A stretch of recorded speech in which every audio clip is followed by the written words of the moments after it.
ahead, slowing down and making no time. I gotta keep it rolling. Those in the windshield wipers snapping out the tempo, playing perfect rhythm with the song on the radio. I gotta keep it rolling.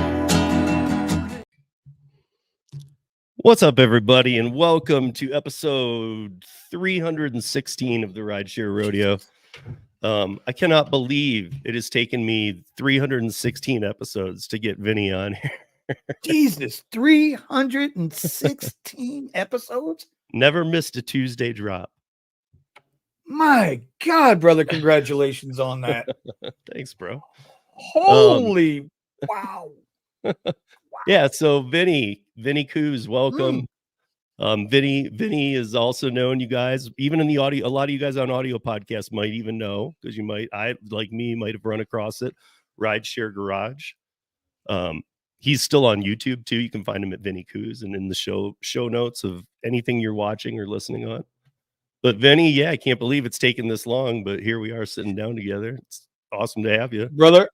I appreciate the invite. Like, and I know you've been kind of like beating me over the head, and you know, I suck, bro. What can I tell you? I suck. You know, we're just all busy, man. We're just all busy. That's why I do push. I don't push. I nudge once in a while. Just because when I know that time's right, when that time's right, it'll happen. Yeah. You know, everything in due time, right? In his time, not our time. So yeah. I appreciate the opportunity to be here with you guys. I really do. I watch your program all the time. I listen to the podcast sometimes in the car, and like you, dude, you got your finger on the pulse, man.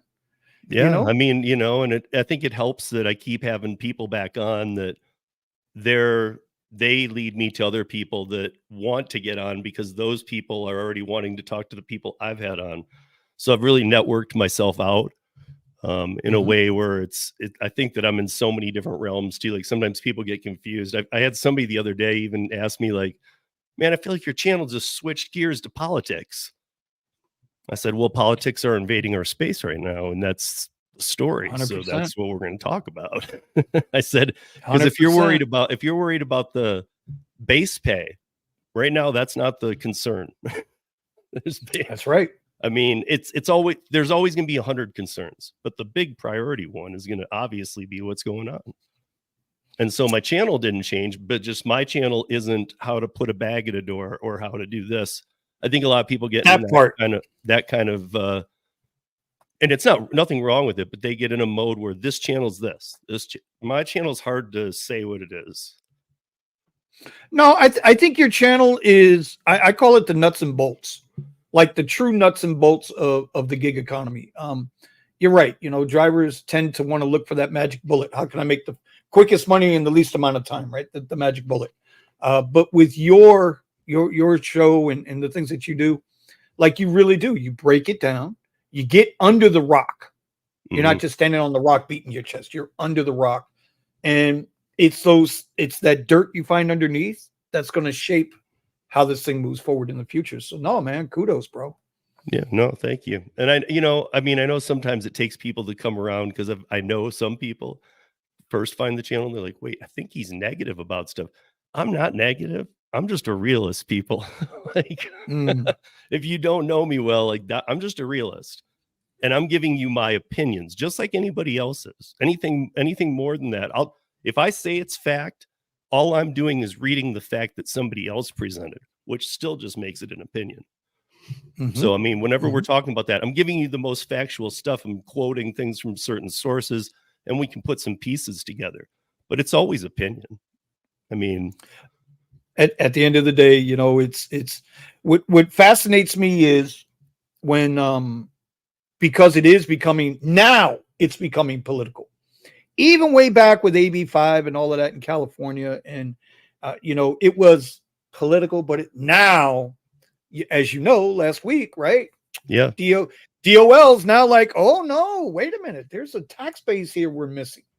And so now they want to get their I mean, that's, I always say this. People should not be surprised. Joe, I mean, it's nothing. Look, I'm not in favor of Joe Biden. I'm not being a jerk about it either. I'm not a big fan. But his whole career of 60 plus years has been pushing unions. So nobody should be shocked that that's what he's trying to do here at the end, is really make his mark. And I'll go one further with you. I don't even think it's so much puppet Biden.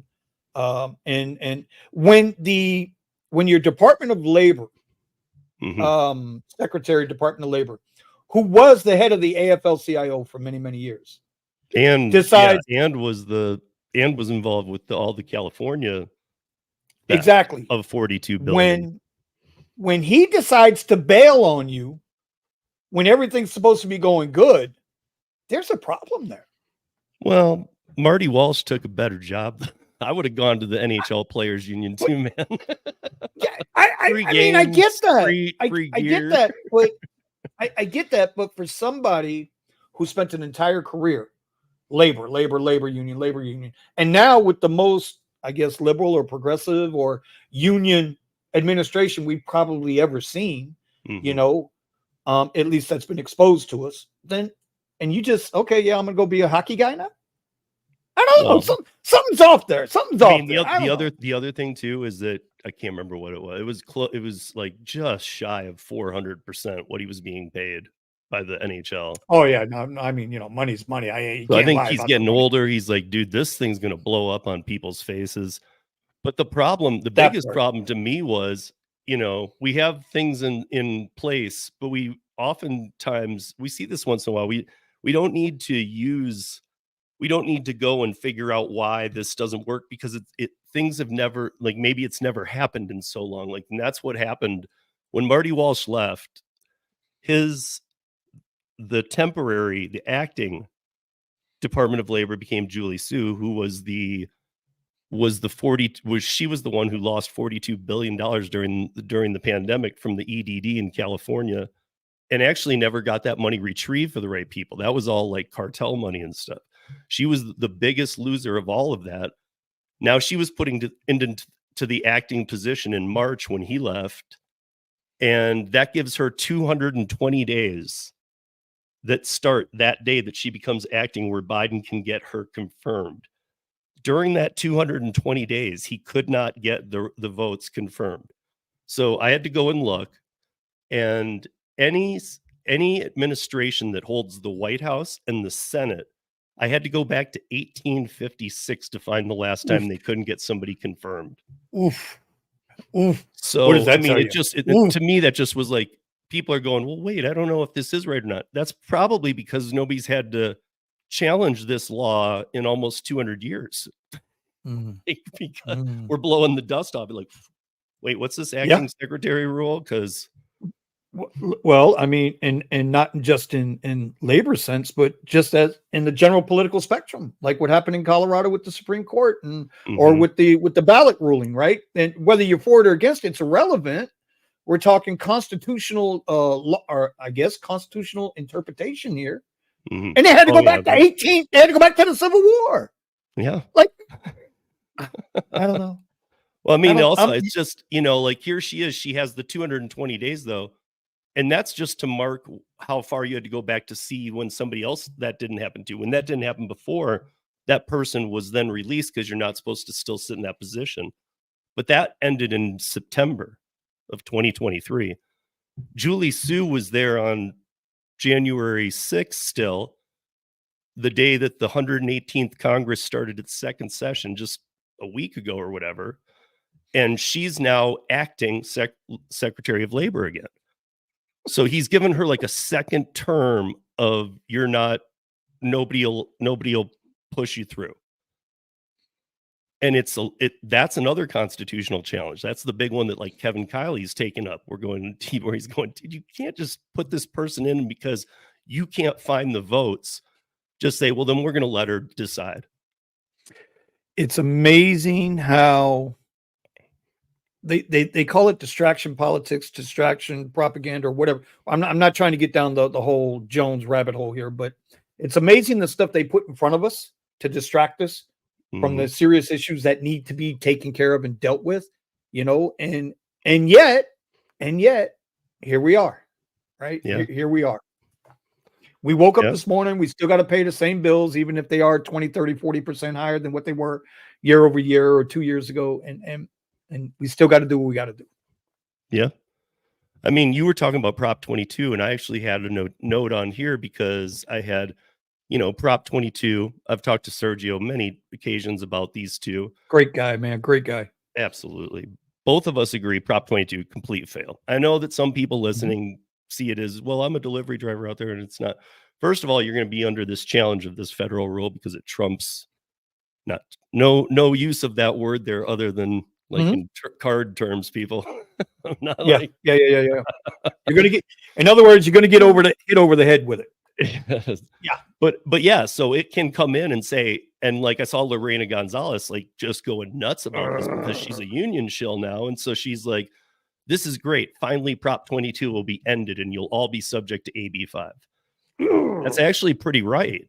So we always thought, forget about what's going on right now. Sergio and I, when we would talk about Prop 22, complete fail, even with what it did for delivery drivers, because we both kind of saw, dude, they didn't know delivery was going to pop and we'd be in a pandemic in March that January when it went into effect. It was meant for rideshare drivers. And you and I both know that in California, especially if you're doing rideshare on an active hour, you're at least making 120% of minimum wage. I would agree. I mean, because California minimum wage does vary. It's $16 some places, and the highest it is $19.86 in San Francisco. But I would say that, look, so like let's call it 20. Can you make $24 on an active hour in San Francisco? If you weren't, I would say get out of rideshare immediately. Well, Sergio just put out a video yesterday or this morning. I think he put it out late last night, where he did 20 straight rides over 2 days, Saturday, Sunday. And with all of his math, and he said, with all due respect to the CEOs, I was at 32, 33 an active hour. So there you go. I mean, there's no frills, no thrills, just straight 20 rides. Turn the app on, don't decline anything. And he made the money. Yeah. Yeah. No, I mean, there's still money in the rideshare thing. I'm just saying that I see it as, also these shakeups. I think that everybody's getting so down and out right now. I would say on the food sector, that is a little strange because one thing that comparing the two about Prop 22 in Seattle, Sergio and I both liked, I don't know how you fell on this, that the original Seattle legislation, we always knew it would go farther, but was really just targeted at helping rideshare drivers. Literally, not like the Prop 22 way where it's like, oops, we didn't mean for this to happen. We didn't know there'd be a pandemic, but it was literally addressed with the TLC. This is for rideshare. They should have the same rights and whatever as limo and taxi drivers. That was why I think Sergio got so on board and got me on board, because I was like, how can you argue with that? They should have the same rights as taxi and limousine drivers. Provided how they handle it, I'm not saying, but I mean, like, yeah, if there's a TLC, it should have some say in helping. As long as everybody's across the board on equal footing, meaning assessed fees, commercial insurance, whatever, then I could see it. I'm a very equal playing field guy, right? And so I see and like where I think you get ready to go with well, you know what? I'll let you take us there. Go ahead. Well, I was actually moving into what's going on with the food now and all these food companies and Instacart and how they're handling it. They're like, what do you mean? I mean, they've known it's coming, but what do you mean we have to add $4.99 to $5 to every order? And there's some really good, I mean, like I had one thing I wanted to bring it up here. So the article about this reads that, here, I'll put it on this screen. So this is for Seattle, and it was saying how that now they have to add $5 for every delivery they make of food. They've now passed that straight on to the customer, and they show it as a line item, whatever they call it. Seattle's crap push down our throat. I mean, they always use these wordings too to try and make it sound just absolutely awful. But It's funny because they added look at these 4-month differences for the same order. They have to pass along $5 to the customer, or they're supposed to be paying it, but they're passing it along like Prop 22 did. But they're adding $10, not $5. Like, I can't believe we have to do this. But you're making the customer pay it, and you're making an extra $5. Like, Steve, when I tell you this thing goes so much, this picture is so much bigger. It's so much bigger, in my opinion. It's just, you don't want to go here. So I don't do food delivery, right? Yeah. During the pause, I call it the pause. I don't do much. You don't either, remember? So Yeah, I call it the pause. I don't call it whatever everybody else wants to call it. I call it the pause. That's my personal opinion. I tried a little Instacart, and then I was doing okay with that, believe it or not, until the script came out, the bots came out, and the orders were getting snatched by certain phones. And at that point, I'm like, nah, I don't need this. I don't need this in my life. I don't need it. Seattle is the unicorn for rideshare drivers. How it passed over into delivery, I'll never understand, because and we see it coming back now. Originally, when you and I were young, we were just talking about we're in the same age group. So when you and I were young and Domino's came out, man, bro, we worked off tips. That's how we got paid. If you delivered pizza, you worked off tips. And then they tried to make 20 minutes or under, or else you were getting screwed, right? And unless you got the phone call, hey, show up at 33 minutes, I'll give you the full thing. Okay, buddy, you got it. But I digress. And now we looked at it where, okay, now it's an app-based program and it's corporate, and we go public, we got to make so much money, blah, blah, blah, blah. But are they not just now with their base fares and everything on delivery? Is it not just coming right back to a tip-based payout?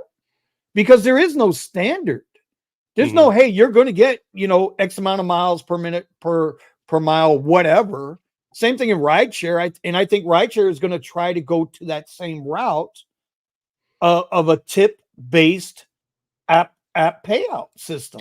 And I know Seattle, I just cut through a lot of stuff, but Seattle already, all of them, Uber Eats first, but DoorDash and Instacart today, they've all moved like New York did. They've all moved tipping to only after delivery. It's funny that they do these in only the legislation states.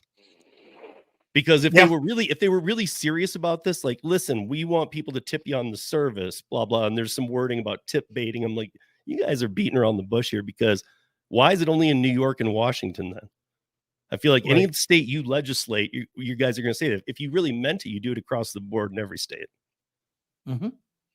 Because, but I think that as a rideshare driver, and so do I used to have a little trick about catching people. In fact, that would, especially in the 2015, 16 era, when people, I can tip you through the app, right? Dude, I was the worst, because I'd be like, dude, I probably did this at least 100, maybe 100 plus times. Literally, I said, I've been told that, but can you show me how you do it? Because people ask me all the time. I don't know. Dude, I know they could go back in and take it out, but I would make them show me on their phone. Show you the tip. Yeah, that they're tipping it. Yeah, if some of you guys are thinking, what a jerk, man. He's like begging. No, I'm not begging that tip. And I know that some of the people honestly probably meant to tip me, but I know how it goes. People get out of the car, they put the phone in the pocket. They might not use Uber again for 3 days. And then at that point, even if they notice, it still happens today. Yeah, it still happens today. How many times do I open up the app and I'm like, okay, where'd this tip come from? I just had one yesterday popped up. It's a $20 tip. I'm like, $20 tip. Okay, and I go back and I look, and it's from like 3 weeks ago, because that's the last time they used the app. Yeah. So I agree. There was I'm not going to say I'm not guilty of, hey, can you show me how it's done? Because I've never seen it done before. Yeah. Oh, 100%. No, I'm not. 100%. I mean, I'll always do things that help, but I need, speaking of food stuff, since neither of us do it, I've said this to other people, and some people, I think they hear me, or they say, yeah, that could be it. Let's look into that more. Some people have really embraced it. A lot of people have questioned it. Like, dude, I don't think that's the answer. I've said that for food delivery, take away the base pay completely. Okay. Remove it. If we're independent contractors, because if we're independent contractors, remove the base pay. be transparent on what you show. They're already getting close to that anyway. Just be transparent, have no acceptance rating, and have no base pay. And then you, therefore, literally, most legislation would drop. I've even talked to lawmakers who said the same thing, because at that point, you are a true independent contractor. So if they drop the base pay, if people are wondering, well, then how do you get paid, or how does this work? So, okay, so the person orders. The app says you've ordered this food from this location. Here's the service fee. Here's our fees, processing. Here's the total. And then it takes you to a final screen. And instead of calling it a tip, just say bidding on your delivery. And have there be, do you want it in 20 to 40 minutes? It's this much. 15 to 20 minutes? It's this much. Once they select, it goes into the pool. See, that's kind of like InDrive, for rideshare down here that's in Southeast Florida. Mm-hmm. Like, and anybody who's doing InDrive, well, some people I know that's doing InDrive. Some people like it, some people hate it. It's like anything. But don't they set their own prices? Well, they give you, it's still a bid. It's still a bid because the price can go up or down. Like the rider can increase or decrease, and the driver can increase or decrease. So it's a negotiation on what that rider is going to pay and what that driver is going to get paid. Yeah, I was saying more use the metrics. Like this would actually require these companies to actually use some of the algorithm for good. Because they would have to say like the average price, even for the longest time order.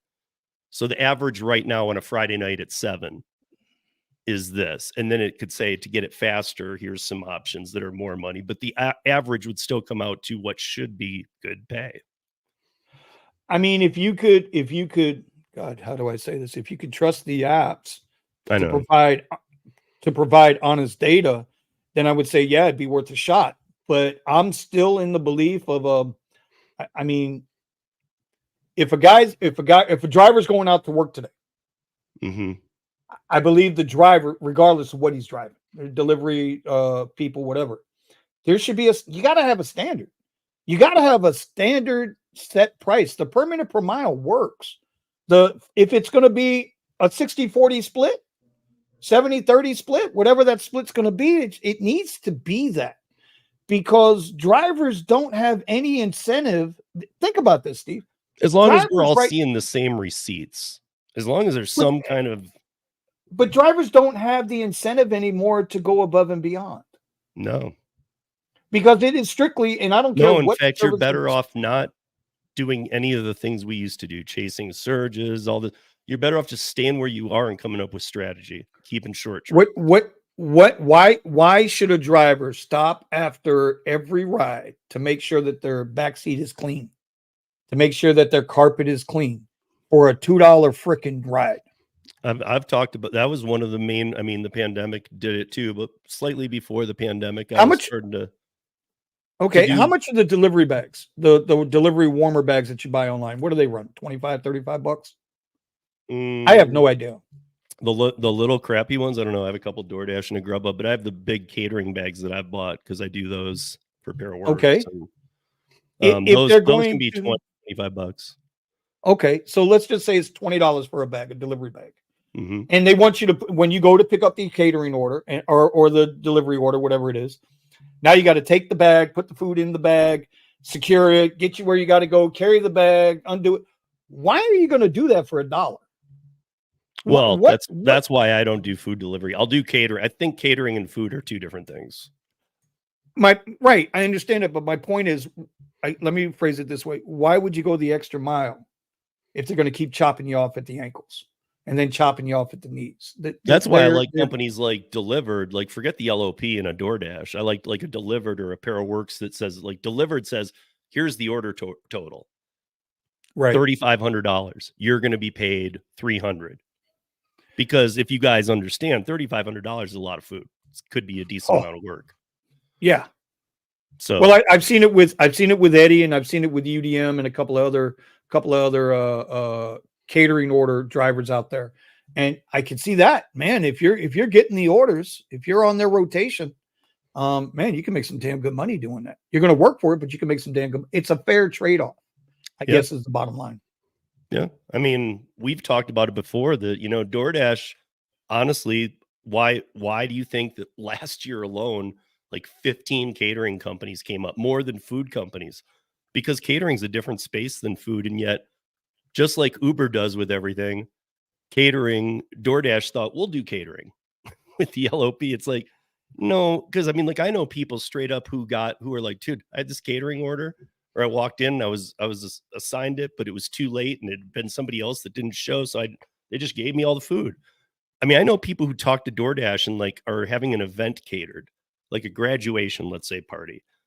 And somehow it just doesn't show up. And that's like acceptable behavior on the part of DoorDash. So yeah, of course, catering apps popped up because they're like, dude, this isn't just McDonald's going to a house. This is actually a lot of money. This is 20, 30 tins with the little gel one. I forget what they call them.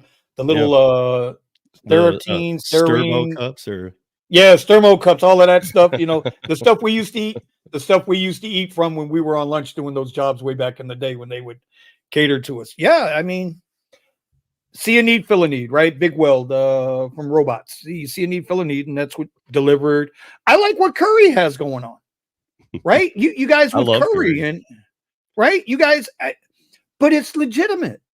Yeah, and that's where your DoorDashes, your Uber Eats, your Uber and Lyft, that's where they got lost with their race to the bottom and trying to squeeze both sides of the transaction. And then you got companies, like you said, delivered that are doing drivers right.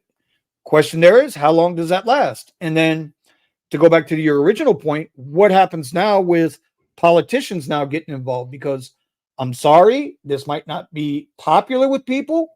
I don't put not one iota of faith in any politician from either side, especially with our plight, because both sides have had opportunity to make a difference for rideshare, to make a difference for gig workers, and neither side has come through. And understand people, like, I know I sometimes, again, 316 episodes of course I've probably mentioned things before, but recognize that these companies all these gig app companies are in bed with both sides of the political landscape. So it's like when they're battling them, I'm like, dude, wait, what happened to all the free rides and we're going to give you guys all these rides to vaccinations and voting and this and that and senior care and people. I remember like in the 2017-18 era when people didn't want to pay for ambulances. So they decided Uber drivers were just as good. No, we're not trained ambulance. We're not paramedics, people. We're not. We're not. There was a friend of mine down here. Oh, a friend of mine down here. He kind of got away from Uber and Lyft, and he was going to work for the county, Dade County down here, as a medical transport. Right. And so he was one of us. He was a driver, and he was like, yeah, I'm going to go for them. And the amount of classes that he had to go through, Steve, it was like a month full of classes, Monday through Friday, 8 hours a day, just to become a medical transporter. And then when he got there, he's like, Jesus Christ, I just did all this for a month and it's going to pay me $13 an hour. The hell, I'd rather go by drive Uber and Lyft again. Yeah. Amazing. Yeah. Well, so let's finish off with this final subject then, because we're kind of already on it, which is this is about that federal legislation. I've done a lot of things on it already, but this came out today. I found it a little interesting. It's have a side gig. It's about to change. Here's what you need to know. Because I took something away from this article that I've actually, I don't know. Have you ever had a salary position? Yeah, I've had a salary position. Steve, give me 1 second. I'm going to mute this mic real quick. Okay, so while he is doing that, I will start to tell you guys. So the side gig economy has helped millions of Americans make ends meet by assisting cash-strapped workers bring in extra money. So, according to Routers, the Biden administration could soon unveil a rule that makes independent contractor nearly impossible. They did that last week. However, in recent years, many states' legislators have clamped down to challenge the classification of gig workers, contractors, freelancers, essentially attempting to reclassify them as employers or workers who may be eligible for some benefits that employees would typically have. So one of the things that's mentioned here, I'm trying to find exactly where it says it, is that the Biden administration hopes to that some states approach to reclassify workers into a more broad sweeping rule. The effects could be far-reaching in the U.S. Department of Labor. For some contract and gig workers, it may mean increased job security, access to benefits. However, other workers face less job security. This really, the whole story here goes on to, before it gets into the 6-prong test, and it mentioned something that I don't like, because it basically said, like, why does everybody have to be a gig worker? Why aren't there more people seeking salary positions? I want to know something. Why isn't salary position going to have to go under this 6-prong test? Because I've had a salary job. They don't work you 40 hours. Nope. It's always more. And they don't pay you for overtime. Never do. Right. So like what? Okay. I mean, so my thing is, okay. Like, it's one thing if you're an hourly employee, but why wouldn't salary employees have to undergo because I was doing it with the 6 prongs. I was taking different careers, and just like everything, it can't pass it. Well, I'll start with this, and I'm not even trying to be funny. I'm dead serious. I'm from the government, and I'm here to help. I'm going to leave it at that with that part. As far as a salary employed, yeah, I was a salary employed, a salary person. I was a general manager of a bowling center for a while. And the idea was 48 hours a week, right? That's how it was presented. The money was decent. It wasn't great. It was decent, $720 a week plus a package. I wound up working 70, 80 hours a week, right? Yeah. I truly believe that's when my hair really started to go. And when you sit back and you think about all the responsibility and the amount of just the amount of time you got to put into that, you're constantly on call with a salary employee. You're right. It doesn't pass any test. And you are definitely taken advantage of for the sake of, follow me here, for the sake of that guaranteed salary. Mm-hmm. Or in our case, for the guaranteed flexibility to work when you want, how you want, wherever you want. The parallels might be different, but they're in some ways they're the same. I don't think there's a real job out there that passes any of this that they want us to pass, if that makes sense. No. The AB5 rule, the 6-prong test that they want to, or the 6-prong bullet points that they want to do now. Instead of just fixing the problems, they find more ways to create more problems because they can get more money out of not having the solution. Because some of these problems are unsolvable. They weren't there. They didn't exist before. Now they exist. Well, the B prong on the ABC test is apparent twice in the 6-prong test. And the B prong is the one that says you can't engage in work for a company where that's their work. So basically, if you're a rideshare driver, you can't do any work for rideshare companies. Yeah. So here's my thing. If you're a salaried accountant for an accounting firm, okay, can you work for them? I'm just saying, I haven't seen anybody say this. I had literally just saw this article today and I was like, wait a minute, why haven't we even thought of this? Maybe somebody has, maybe somebody's dissected this. I haven't heard it. But I feel like, like if it's one thing if it's monetary based on your hours. I don't necessarily even agree with any changes or whatever's going on. That's not what I'm saying. But once you create a rule like this, you're saying that people are being abused for their time. Well, Vinny just pointed out when he worked for that, he was abused for his time. Mm-hmm. 100%. So if you're really, if the FLSA really wants to battle for that and say, no, we're here to help, well, then prove it. If they wanted to solve the problems. Yeah, but Steve, if they wanted to solve the problems, they would solve the problems. Yeah. If they wanted to solve the issues, they would. I hate to be that guy, but there's too much money involved going to too few people. And as long as they can keep the rest of us in chaos, that money keeps flowing. But once you solve a problem, you cut the flow of money. I don't know how else that's how I feel about it. And that's why I kind of say, and I've said it many times, whether it's been in videos, on the live streams, when it comes to the politics of it, I don't want no part of it.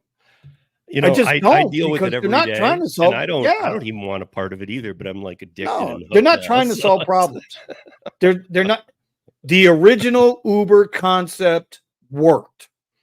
right. The And I've original said that 100 concept times. worked. You can't, Right? and to make it employer franchise. I heard a couple people talking about franchise, like it was some new thing. I've been talking about it for years and how it won't Right. work. And now they're talking about like, hey, I've heard about this franchise. I'm like, dude, don't go down that hole, because that's the same as employee. No, nobody's going to buy a franchise of a bunch of rideshare drivers No, as no, W2 you got to be out your mind. employees. Right? Because you're they're out going to your come mind. and go like convicts, dude. Yeah, and here's another thing. Here's another unpopular opinion. Even if you bring the Seattle rates, and I'm talking across the board, gig workers across the board, even if you bring that Seattle rate across the country, Steve, what's going to happen in 18 months? Those That's same the drivers most- going to that's like, the oh, most- we need that's more the mo- money. That's the most you can earn.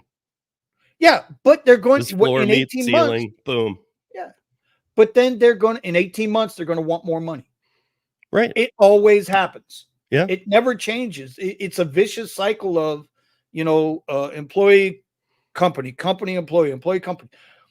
No one is ever truly satisfied. There's with only the money there's only that they one earn. state, and before we get out of here, I'll challenge you. I'll even challenge you to look it up, Vinny. Is that in May last year, only one state pitched the same pitch that all these states are pitching. We need to treat gig workers different. They need to be employees, blah blah blah. But their findings were much different. They didn't come up with a per minute rate like New York or this in Seattle instead they threw away everything except for portable benefits. They're the only state to do it. That's the only thing they cared about. It's Utah. It's Utah Senate Bill 233. And if you guys look that up, all it is portable benefits for gig workers, which to me sounds pretty damn good. Like, have these companies match some money, because look, none of us are planning. Look, I mean, like some of us are, but none of us know what to expect from the future of the economy, and we're not getting unemployment. We're not getting health we're not building anything in that way. Portable benefits help that. So if like there's a way to really start initiating those, I think that's the biggest win. Or it could be. I'd have to go look it up. I'll have to go look it up. You said it was Utah's. Yeah, but they were Senate pushing bill. for all the other same crap too. And then you expect the jump, but somehow they came out with, no, you know what? The only thing we see that makes sense is portable benefits. You gotta let companies be free. I mean, I think they really want to build on the transparency still, but I think they kind of bought on the idea, like with rideshare, that upfront pricing is the solution and it's solved everything. If legislators forced these apps to be 100% transparent, let's just start with that. Mm-hmm. Just to be 100% transparent. What the rider's paying, what the driver's getting paid, what the client paid for their food, what the driver got paid for delivery. Just transparent across the board. I think half our problems go away. Mm-hmm. I really do. Yeah. Because then at least you have something factual to build a base rate, a standard off of. Whenever, in my opinion, if you don't have a standard, then you have chaos, and you have what we have now.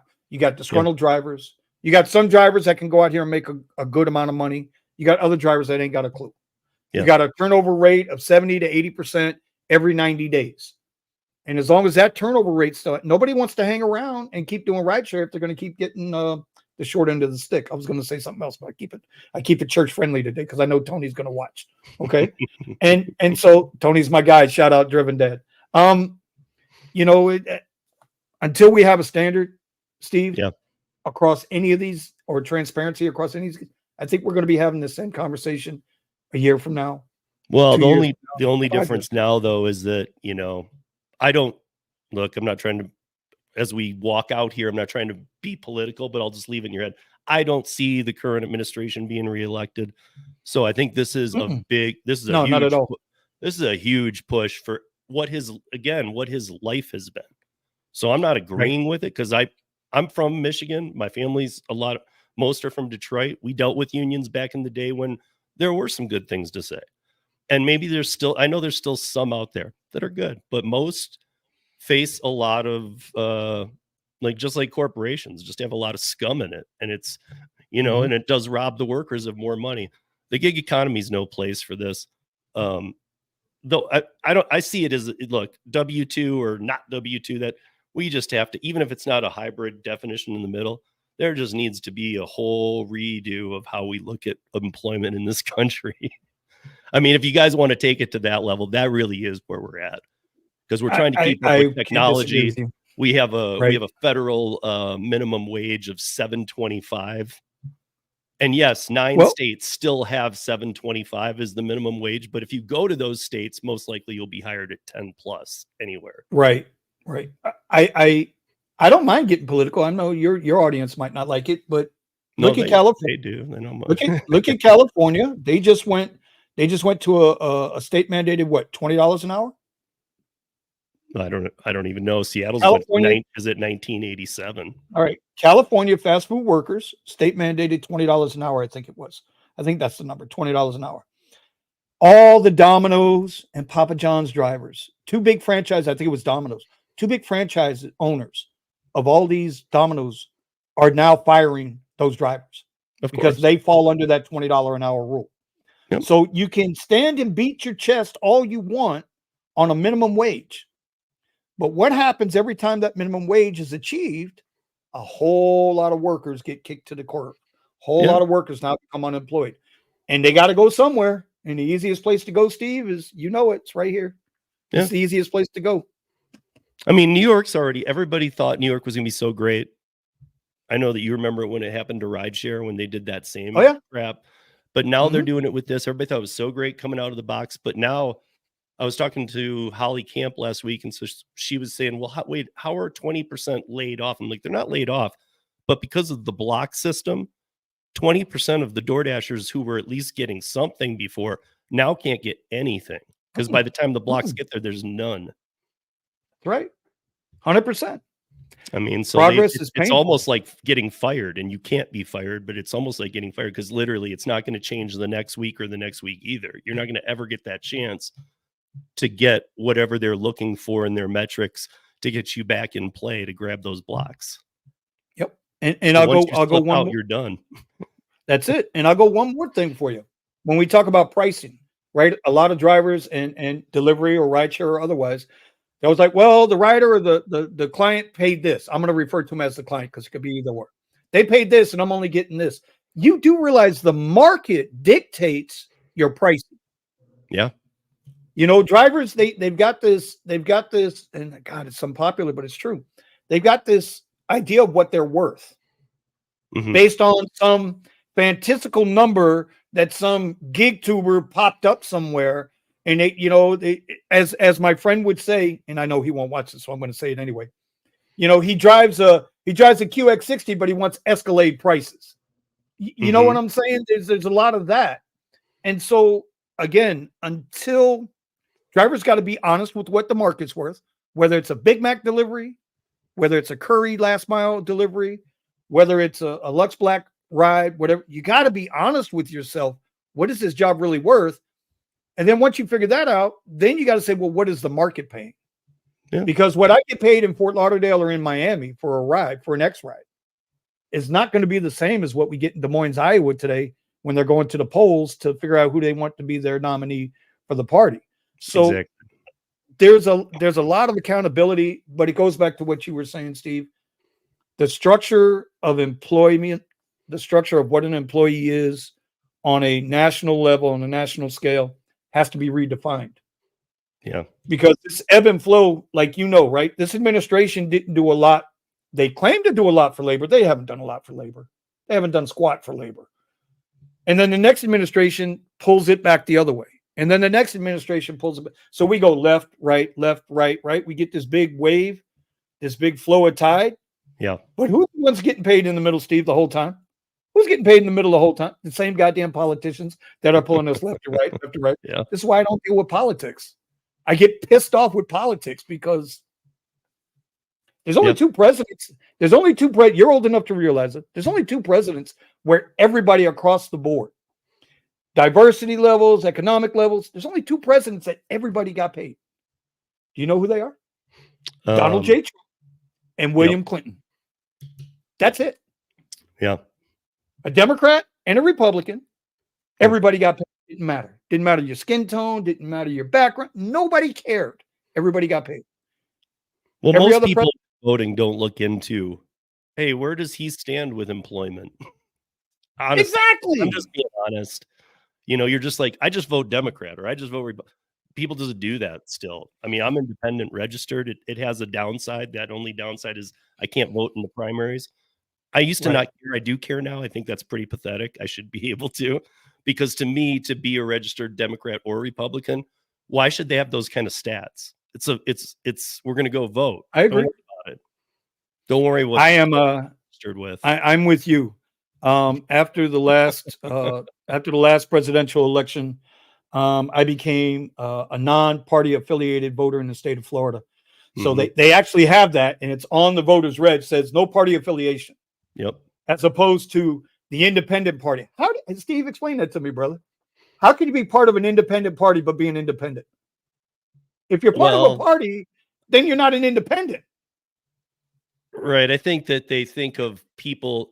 I think they think of now that they have the no party affiliation in some states, I think that they think of independent as like the purgatory to get there.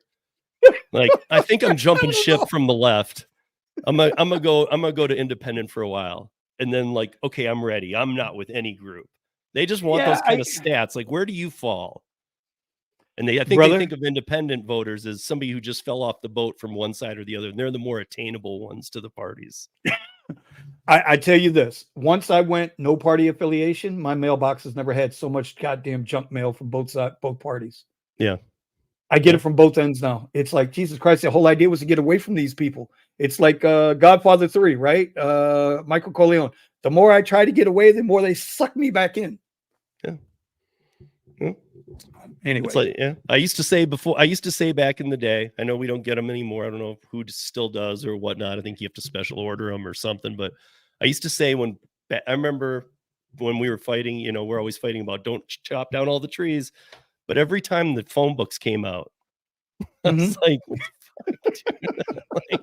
you just put a tree on everybody's doorstep. On everybody's doorstep. Jesus. So, Vinny, thank you for joining me. We're going to get out of here. I hope I didn't bore you. Check out Vinny Kuzz. His link will be in the show notes. And thanks, Vinny, for joining. You all be safe, earn smart, and we'll see you back here next week. Peace, Appreciate you, Steve. She was just a baby. Ain't no way.